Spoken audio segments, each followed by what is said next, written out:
Hi అందరికి welcome back to our channel. ఈ రోజు మన ఛానల్లో వీడియో ఏంటంటే తెలంగాణలో చాలా స్పెషల్ అయిన ఫుడ్ ఐటమ్ అంటే పచ్చి పులుసు. ఎంత చికెన్ మటన్ ఉన్నా కానీ లాస్ట్లో పచ్చి పులుసు అయితే ఉండాల్సిందే కదా. ఈ రోజు ఈ పచ్చి పులుసు చాలా సింపుల్గా ఎలా చేసుకోవాలో ఈ వీడియోలో చూసేయండి. ఒక్క 2 నిమిషాల్లో పచ్చి పులుసు అయితే చేసేసుకోవచ్చు. చాలా టేస్టీగా రావాలంటే ఇందులో ఈ ఒక్క పొడి వేసుకుంటే చాలు. అదేంటో ఈ వీడియో లాస్ట్ వరకు చూడండి, మీకు కూడా చాలా సింపుల్గా చేసుకోవచ్చు. ముందుగా దీనికి కావాల్సింది అయితే కొంచెం చింతరసం, అలాగే ఒక 2-3 ఎండుమిర్చి చిన్నగా ఈ విధంగా అయితే కట్ చేసుకోవాలి.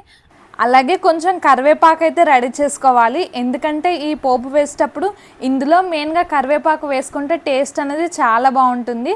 ముందుగా ఒక ప్యాన్ పెట్టుకొని అందులో ఒక టేబుల్ స్పూన్ వరకు ఆయిల్ అయితే వేసుకోవాలి. ఇక్కడ మనం పచ్చిపులుసు పోపు పెట్టుకుంటున్నాం కాబట్టి ఎక్కువగా ఆయిల్ అనేది వేసుకోకూడదు.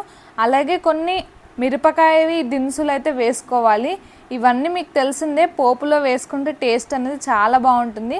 అలాగే ఒక టేబుల్ స్పూన్ జీలకర్ర, ఒక టేబుల్ స్పూన్ ఆవాలు అయితే వేసుకోవాలి. మెయిన్గా ఇందులో టేస్ట్ కోసం అయితే పోపు దినుసులు అయితే ఎక్కువగా వేసుకోవాలి. ఇందులో ఎండుమిర్చి వేసుకున్నాం కదా, ఈ ఎండుమిర్చి అనేది లో ఫ్లేమ్లో అయితే ఫ్రై చేసుకోవాలి. ఎందుకంటే ఎక్కువగా మాడిపోతే అంత టేస్టీగా ఉండదు. ఆ తర్వాత కొంచెం కరివేపాకు అయితే వేసుకోవాలి. ఈ విధంగా పచ్చిపులుసు పోపు చేసుకుంటే చాలా టేస్టీగా ఉంటుంది. ఒక 2 వెల్లుల్లి అలాగే కొంచెం కొత్తిమీర అయితే ముందుగానే ఫ్రై చేసుకోవాలి. చాలామంది పచ్చిపులుసులో పైన వేసుకుంటూ ఉంటారు కొత్తిమీర ఆకు, కానీ అది కొంచెం ఫ్రై అవుతుంటేనే టేస్ట్ అనేది చాలా బాగుంటుంది. ఒక టేబుల్ స్పూన్ పసుపు అయితే వేసుకోవాలి. అంతే, చాలా సింపుల్గా పచ్చిపులుసు పోపు అయితే రెడీ అయిపోయినట్టే. ఇదైతే మంచిగా ఫ్రై చేసుకున్న తర్వాత మనమైతే ముందుగా చింతరసం తీసుకున్నాం కదా, అది ఇందులో పోసుకుంటే సరిపోతుంది.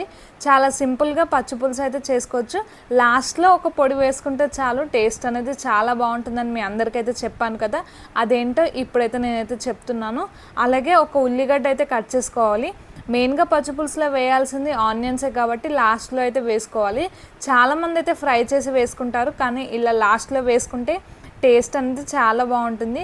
ఈ విధంగా మీరు కూడా ఒక్కసారి అయితే ట్రై చేయండి. మన ఛానల్లో ఉన్న వీడియోస్ అన్నీ మీరు తప్పకుండా చూడండి. లాస్ట్లో కొంచెం నువ్వుల పొడి యాడ్ చేసుకుంటే పచ్చిపులుసు టేస్ట్ అనేది చాలా బాగుంటుంది. ఈ విధంగా మీరు కూడా ట్రై చేయండి.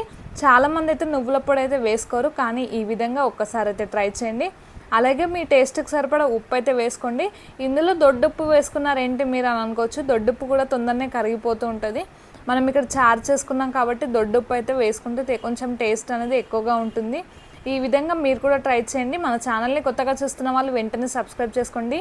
ఈ వీడియో ఇక్కడి వరకు చూసారు కదా, ఒక చిన్న లైక్ ఇవ్వడం మాత్రం మర్చిపోకండి. ఈ తెలంగాణ స్టైల్ పచ్చి పులుసు మీరు కూడా ఒకసారి అయితే ట్రై చేయండి. ఎలా ఉందన్నది కామెంట్ బాక్స్లో కామెంట్ చేయండి.